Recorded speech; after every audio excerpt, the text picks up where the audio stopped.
Hello guys, welcome back to new video. दोस्तों, आज की क्लास में जो है हम लोग देखने वाले हैं धर्मनिरपेक्षता और शिक्षा। धर्मनिरपेक्षता क्या होती है, धर्मनिरपेक्षता और शिक्षा का क्या अर्थ है, धर्मनिरपेक्षता में शिक्षा का क्या योगदान है, इन सब चीज़ों के बारे में धर्मनिरपेक्षता का अर्थ जानेंगे, इनकी परिभाषाएं जानेंगे, इनका उद्देश्य जानेंगे, इनकी विशेषताएं जानेंगे। सारा चीज़ जो है इस वीडियो में जो है हम लोग देखने वाले हैं। धर्मनिरपेक्षता से सारा चीज़ जो है डाउट क्लियर होने वाले हैं। ये जो है धर्मनिरपेक्षता और शिक्षा जो है काफ़ी इंपॉर्टेंट क्वेश्चन बन जाता है सोशियोलॉजी का। तो सोशियोलॉजी का जो है लगभग ये तीसरा क्लास है हम लोग देख रहे हैं। अभी तक अगर प्रीवियस क्लासेज नहीं देखा है तो उनको भी जाकर आप ज़रूर देख लेना, क्योंकि जो है पिछले दो क्लासेज में हम लोग सोशियोलॉजी का यानी समाजशास्त्र के जो है कई मतलब इम्पॉर्टेंट टॉपिक जो है कवर कर लिए हैं। अब हम लोग इस वीडियो में धर्मनिरपेक्षता देखने वाले हैं, तो आइए हम लोग देरी न करते हुए शुरू करते हैं। तो सबसे पहले हम लोग धर्म के बारे में जान लेते हैं, उसके बाद धर्मनिरपेक्षता के बारे में जानेंगे। सबसे पहले धर्म के बारे में जान लेते हैं कि वैदिक वैदिक दृष्टि से धर्म का अर्थ है जो है धारण करता। यानी कि जो वैदिक दृष्टि से है, वेदों के अनुसार जो है जो धर्म का अर्थ होता है वो होता है धारण करता। अर्थात जो कुछ हम धारण करते हैं वही हमारा धर्म है। मतलब कहने का मतलब ये है कि जो कुछ भी हम धारण करते हैं, जो कुछ हम ग्रहण करते हैं, जो धारण करते हैं वही है जो है हमारा धर्म होता है। इस दृष्टि से मानव शरीर के रूप में हमारे कर्तव्य ही धर्म है। यानी कि इस दृष्टि से जो है मानव शरीर यानी हमारे शरीर मानव शरीर के रूप में जो है हमारा कर्तव्य जो भी है, हम जो भी किसी भी मनुष्य का जो भी कर्तव्य होता है वही जो है सबसे बड़ा धर्म होता है। कर्तव्य का पालन करना ही सबसे बड़ा धर्म माना जाता है। किंतु व्यवहारिक रूप में हम समाज में प्रचलित हिंदू, मुस्लिम, सिख, ईसाई, जैन, बौद्ध इत्यादि जो है संप्रदायों को हम धर्म के रूप में ग्रहण करते हैं। लेकिन हम लोग सामाजिक दृष्टि से या व्यवहारिक रूप से या सामाजिक रूप से जो है हम लोग जो है धर्म को जो है कई भागों में बांट देते हैं। जैसे कि हिंदू है, मुस्लिम है, सिख, ईसाई है, जैन है, बौद्ध है। इस प्रकार जो है तमाम सारे संप्रदायों में, पंथों में जो है हम लोग अलग अलग बांट देते हैं धर्म को। लेकिन हमारा जो वास्तविक धर्म होता है वो हमारा कर्तव्य होता है। जो कर्तव्य हम करते हैं वही जो है हमारा वास्तविक धर्म होता है। धर्म जो है धर्म मानव जीवन के सभी पक्षों को प्रभावित करने वाली वह व्यापक अभिवृत्ति है। यानी कि जो धर्म होता है वो मानव जीवन को प्रभावित करने वाला एक ऐसा मतलब कि ऐसी अभिवृत्ति है जो सर्वाधिक मूल्यवान, पवित्र, सर्वज्ञ, शक्तिशाली समझे जाने वाले आदर्श और अलौकिक उपास्य विषय के प्रतिखंड अथवा यानी कि जो धर्म होता है वो जो है मानव जीवन के सभी पक्षों को प्रभावित करने वाला एक ऐसी अभिवृत्ति है जो मूल्यवान होता है, जो सर्वाधिक मूल्यवान होता है, पवित्र होता है, सर्वज्ञ होता है, सब चीज जानता है, शक्तिशाली होता है, वही जो है धर्म होता है तथा पूर्ण प्रतिबद्धता के फलस्वरूप उत्पन्न होती है और जो मनुष्य के दैनिक आचरण, प्रार्थना, पूजा पाठ, तप जप मतलब जप तप आदि बाह्य कार्यकांडों में अभिव्यक्ति होती है।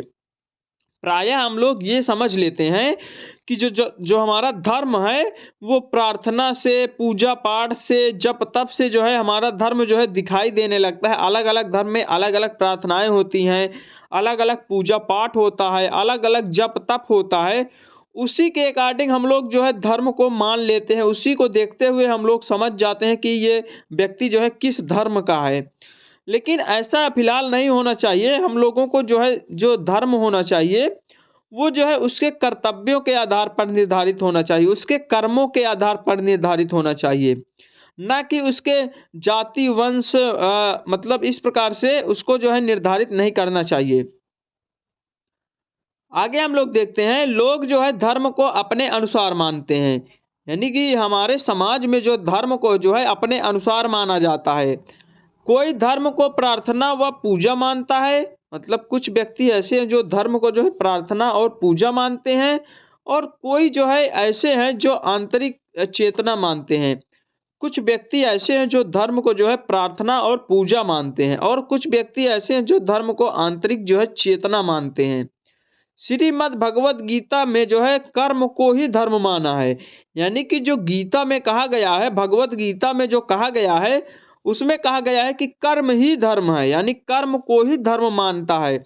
व्यक्ति का जो कर्म होता है, कर्तव्य होता है, उसी को जो है धर्म माना जाता है। उसी का जो है जिस प्रकार का उसका कर्म होगा, उसी के अनुसार उसे जो है धर्म प्राप्त होगा।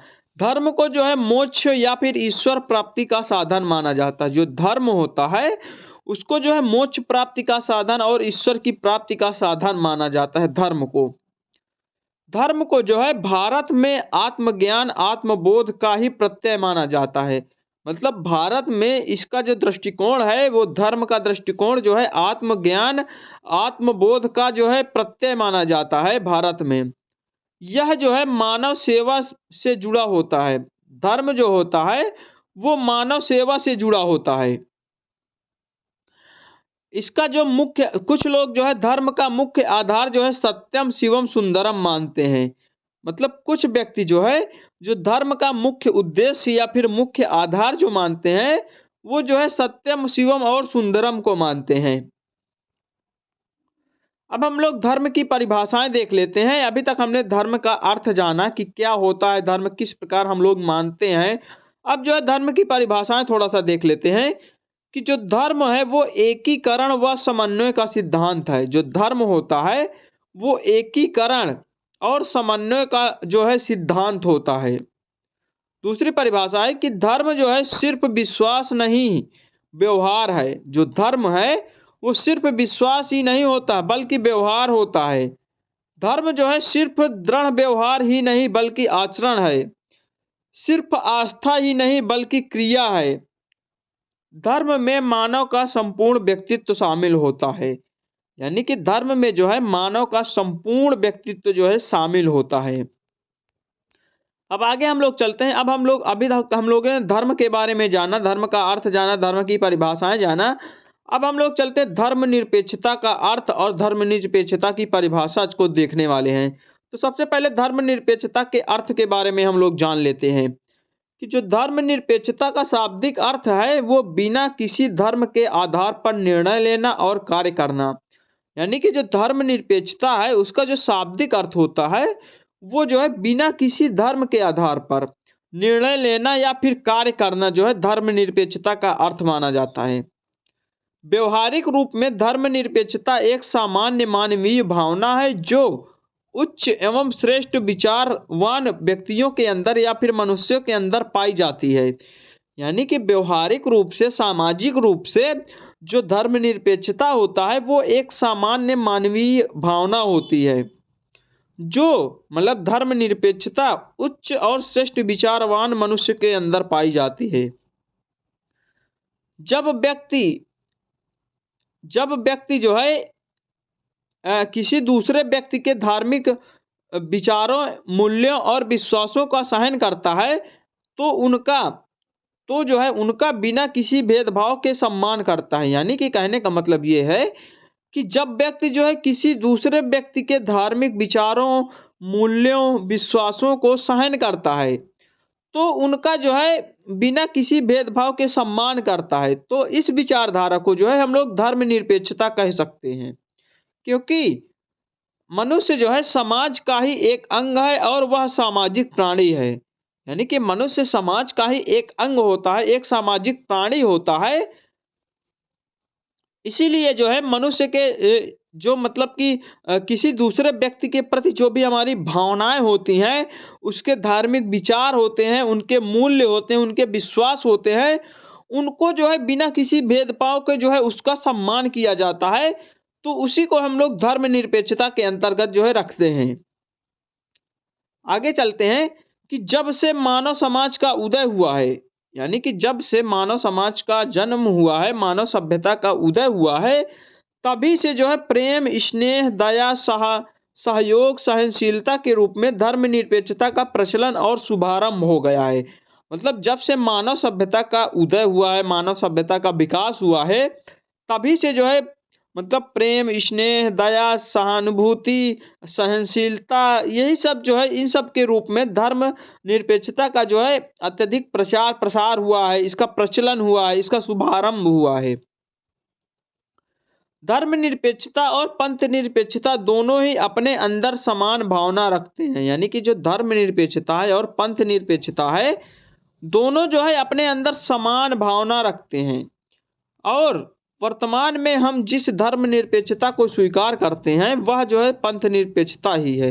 यानी कि इस समय जो मनुष्य हैं वो जो मतलब हम धर्मनिरपेक्षता को के नाम से हम लोग जो भी स्वीकार करते हैं, यानी धर्मनिरपेक्षता को जो स्वीकार करते हैं उसी को हम लोग पंथ निरपेक्षता भी कह सकते हैं।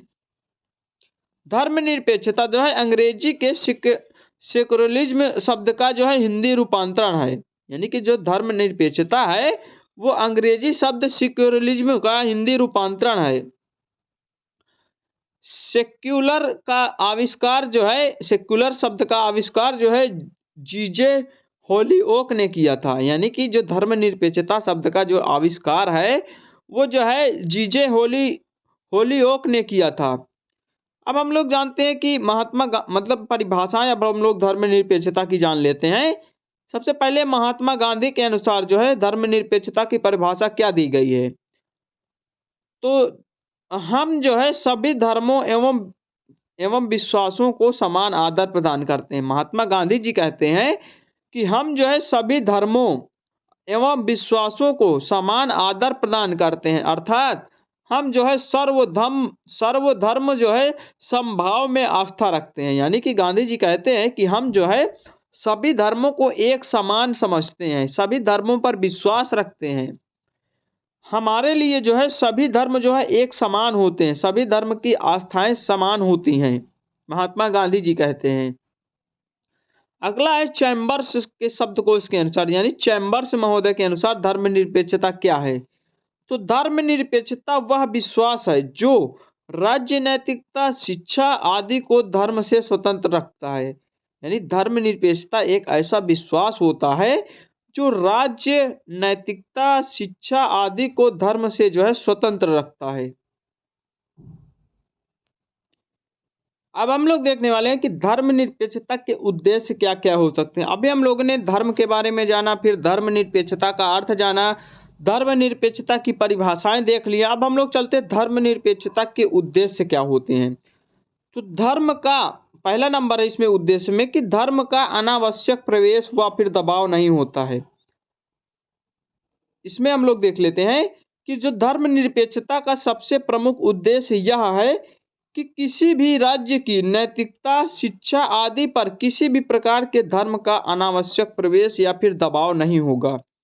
यानी कि धर्मनिरपेक्षता का जो मुख्य उद्देश्य है वो ये है कि किसी भी राज्य में नैतिकता, शिक्षा आदि पर किसी भी प्रकार के धर्म का जो है मतलब कोई भी दबाव नहीं होता है। वो जो है किसी भी धर्म को अपना सकता है, किसी भी धर्म की शिक्षा जो है ग्रहण कर सकता है। इस पर जो है कोई भी भेदभाव जो है नहीं किया जा सकता है। प्रत्येक व्यक्ति एक दूसरे के अस्तित्व के बिना प्रत्येक व्यक्ति जो है एक दूसरे के अस्तित्व को बिना प्रभावित किए अपने कार्य व्यवहार में निरंतर लगा रहता है। यानी कि एक व्यक्ति जो है, कोई भी व्यक्ति है, वो किसी अन्य व्यक्ति को जो है बिना अस्तित्व के उसको बिना प्रभावित किए हुए अपना कार्य जो है करता रहता है। उसको कोई भी मतलब उससे कोई भी डिस्टरबेंस जो है नहीं कर सकता है। भारत में धर्मनिरपेक्षता का जो अर्थ है वो राज्य द्वारा किसी भी धर्म को आश्रय न दिया जाना। यानी कि जो भारत में जो धर्मनिरपेक्षता का अर्थ माना जाता है कि राज्य द्वारा किसी भी धर्म को जो है आश्रय नहीं दिया जाना चाहिए, किसी भी धर्म को जो है ज्यादा बढ़ावा नहीं दिया जाना चाहिए, सबको जो है इक्वल लेके चलना चाहिए। अगला नंबर है कि धर्मनिरपेक्ष राज्य, सेकेंड नंबर है। धर्मनिरपेक्षता का उद्देश्य यह भी है कि धर्मनिरपेक्ष राज्य की प्राप्ति करना। यानी धर्मनिरपेक्षता का उद्देश्य है कि धर्मनिरपेक्ष राज्य की प्राप्ति करना। प्रत्येक व्यक्ति या नागरिक को जहां समान अवसर प्राप्त हो, जहां धर्म के आधार पर नागरिकता के क्रियाकलापों में व्यवधान नहीं डाला जाए, यही जो है इसकी विशेषता होती है। यानी कि धर्मनिरपेक्षता की जो मुख्य विशेषता होती है या फिर मुख्य उद्देश्य होता है, वो प्रत्येक व्यक्ति फिर नागरिक को जहाँ समान अवसर मिल सके, जहाँ धर्म के आधार पर नागरिकों के क्रियाकलाप में कोई भी व्यवधान न डाले जा सके, यही जो है इसका मुख्य उद्देश्य होता है। धर्मनिरपेक्ष राज्य वह है जो धर्म से अलग हो, किसी भी धर्म में आस्था नहीं रखता हो। यानी कि जो धर्मनिरपेक्ष राज्य की परिभाषा क्या दी गई है कि धर्मनिरपेक्ष राज्य वही होता है जो धर्म से अलग हो, किसी भी धर्म को जो है आस्था न रखता हो, यानी किसी भी धर्म को बढ़ावा न देता हो, किसी भी धर्म में जो है विश्वास न रखता हो, वो केवल अपने कर्मों पर, अपने कर्तव्यों पर विश्वास रखता हो, वही जो है धर्मनिरपेक्ष कहलाता है। अब हम लोग देख लेते हैं धर्मनिरपेक्षता के आवश्यक तत्व। धर्मनिरपेक्षता के जो आवश्यक तत्व हैं उसमें क्या क्या है, तो इसमें पहला नंबर है कि धार्मिक सहिष्णुता से बुद्धिवाद का विकास। इसके अंतर्गत व्यक्ति प्रत्येक धर्म के प्रति उदार सहिष्णु भाव रखता है, यानी कि धार्मिक सहिष्णुता से जो बुद्धिवाद का विकास होता है उसमें जो है प्रत्येक व्यक्ति जो है प्रत्येक धर्म के प्रति उदार सहिष्णु भाव रखता है। यह सभी धर्मों का आदर सम्मान करता है। अगला नंबर है कि धार्मिकता की न्यूनता से सांसारिक या लौकिकता पर कम बल होता है। धर्मनिरपेक्ष में धर्म की न्यूनता के कारण परलौक या फिर अलौकिक विश्व के बजाय इस लोक से संबंधित सांसारिक कर्तव्यों पर विशेष बल दिया जाता है। इससे लोगों पर धर्म का उतना आवश्यक नियंत्रण नहीं होता है जितना समाज का आवश्यक नियंत्रण होता है। अब हम लोग देख लेते हैं समानता एवं बंधुत्व। इसी का तीसरा नंबर है कि समानता और बंधुत्व, इसमें जो है सभी धर्मों के लोगों को समान विकास के अवसर प्रदान किए जाते हैं। किसी को धर्म जाति के नाम पर हतोत्साहित नहीं किया जाता है। सबको अपने अपने विशिष्ट क्षेत्र में समान अवसर जो है प्रदान किए जाते हैं। यानी कि कहने का मतलब ये है कि किसी भी व्यक्ति को किसी धर्म या फिर जाति के प्रति उसे हतोत्साहित नहीं किया जा सकता है। उसको जो है समान व्यवहार करने का अधिकार दिया जाता है, समान विकास करने का अवसर दिया जाता है। इसी को जो है समानता कहते हैं। बंधुत्व यानी भाईचारे की भावना हो सके, किसी की जाति या फिर धर्म के प्रति जो है उसके भेदभाव ना किया जा सके। अब हम लोग देखने वाले हैं कि संविधान में जो धर्मनिरपेक्ष समाज की प्रमुख विशेषताएं हैं वो क्या क्या हैं। यानी कि जो हमारे भारतीय संविधान में जो है धर्मनिरपेक्ष समाज के प्रति जो विशेषताएं दी गई हैं उनके बारे में हम लोग थोड़ा बहुत जान लेते हैं। इसमें जो पहला नंबर है कि सभी धर्मों के लोगों को एक समान व्यवहार दिया जाता है, यानी सभी धर्मों के लोगों को एक समान रूप से देखा जा सकता है। तो धर्मनिरपेक्ष समाज में सभी धर्मों को मानने वाले लोगों को एक समान व्यवहार किया जाता है, क्योंकि समाज व राज्य किसी भी तरीके से किसी धर्म को विशेष बढ़ावा नहीं दे सकते हैं। यानी कि कहने का मतलब ये है कि जो हमारे भारत में है, हमारे भारत राष्ट्र में है, वो जो है सभी धर्म के लोगों को जो है एक समान व्यवहार किया जाता है, एक समान अवसर दिया जाता है, क्योंकि जो है समाज और राज्य किसी भी तरीके से किसी धर्म को जो है बढ़ावा ना दे सके। इसलिए जो है धर्मनिरपेक्ष समाज में व्यक्ति जो है समभाव की भावना उत्पन्न होती है। उनको जो है एक ही दृष्टि से देखा जा सकता है। वे जो है किसी भी धर्म या किसी भी संप्रदाय से संबंधित हो, इससे उससे कोई मतलब नहीं होता है। उन सभी लोगों को जो है सभी धर्मों के लोगों को एक समान रूप से उनको एक समान रूप से देखा जा सकता है। दूसरा है कि धार्मिक स्वतंत्रता। धर्मनिरपेक्ष समाज में सभी को धार्मिक स्वतंत्रता प्राप्त होती है। यानी धर्मनिरपेक्ष जो समाज होता है उसमें जो है सभी व्यक्ति को सभी लोगों को धार्मिक स्वतंत्रता प्राप्त होती है। वह स्वेच्छा से जो है किसी भी धर्म को मानकर उसका पालन अनुसरण कर सकता है। यानी कि कोई भी व्यक्ति है, कोई भी धर्म अपनाए, कोई भी जाति, कोई भी धर्म, कोई भी कुछ भी अपनाए, उसको जो है पूर्ण स्वतंत्रता होती है। उसे कोई किसी प्रकार से उसका शोषण नहीं कर सकता है। व्यक्ति जो है उसका शांतिपूर्वक प्रचार प्रसार कर सकता है। धार्मिक विश्वास व मान्यताएं जो है व्यवस्थित होती हैं। अतः व्यक्ति अपनी इच्छा अनुसार किसी भी धर्म को अपना सकता है। इसमें जो है उसका कोई भी उसका मतलब कुछ भी नहीं बिगाड़ सकता है। अगला है हमारा धार्मिक हस्तक्षेप का ना होना। क्योंकि जो है धर्म एक व्यक्तिगत मामला है, अतः राज्य एवं समाज व्यक्ति के धार्मिक जीवन पर किसी भी प्रकार का हस्तक्षेप नहीं किया जा सकता है। यानी कि अ, धर्म जो है एक व्यक्तिगत मामला होता है, इसलिए जो है राज्य और समाज के व्यक्ति जो है धार्मिक जीवन पर किसी भी प्रकार का कोई भी हस्तक्षेप जो है नहीं कर सकते हैं। अगला है किसी धर्म धर्म विशेषता से संबंधित ना होना। धर्मनिरपेक्ष राज्य या फिर समाज का किसी विशेष कोई लेना देना नहीं होता। यानी धर्मनिरपेक्ष जो समाज होता है, धर्मनिरपेक्ष जो राज्य होता है, वो किसी भी धर्म को कोई विशेष रूप नहीं देता है, वो सभी धर्मों को एक समान मानता है। इसी पे जो है धर्मनिरपेक्षता पर जो है राधा कृष्णन जी कहते हैं कि धर्मनिरपेक्ष का अर्थ अधर्मी या संकुचित धार्मिकता पर चलना नहीं, बल्कि पूर्णतः आध्यात्मिक है। ऐसा समाज या राज्य अपने को किसी धर्म विशेष के साथ जो है नहीं जोड़ता है। ये जो है राधा कृष्णन जी कहते हैं। तो आज की वीडियो में जो हम लोग इतना ही देखने वाले। धर्मनिरपेक्षता लगभग आप लोगों को समझ में आ गई होगी। धर्मनिरपेक्षता का अर्थ जाना, परिभाषाएं जाने, उनके उद्देश्य जाने, उनकी विशेषताएं जान ली। इतना आप लोगों के लिए धर्मनिरपेक्षता से बहुत मतलब इतना काफ़ी है। इतना आप लोग तैयार कर लेते हो। एक बार एक दो बार जो है इस वीडियो को देख लेना, तो आप लोगों का सारा डाउट जो है क्लियर हो जाएगा। नेक्स्ट वीडियो में जो है हम लोग अगला टॉपिक जो भी इम्पोर्टेंट होगा उसको कवर करने वाले हैं। तो आप लोग मतलब मेरे डेली की वीडियोज़ को ज़रूर देखना, आप लोगों के लिए बहुत ही हेल्प मिलने वाली है आपके पेपर तक। तो कैसी लगी वीडियो? अगर वीडियो अच्छी लगी तो वीडियो को लाइक करें, कमेंट करें, शेयर करें। अगर अभी तक चैनल को सब्सक्राइब नहीं किया तो प्लीज़ चैनल को सब्सक्राइब जरूर कर लें। Thank for watching this video.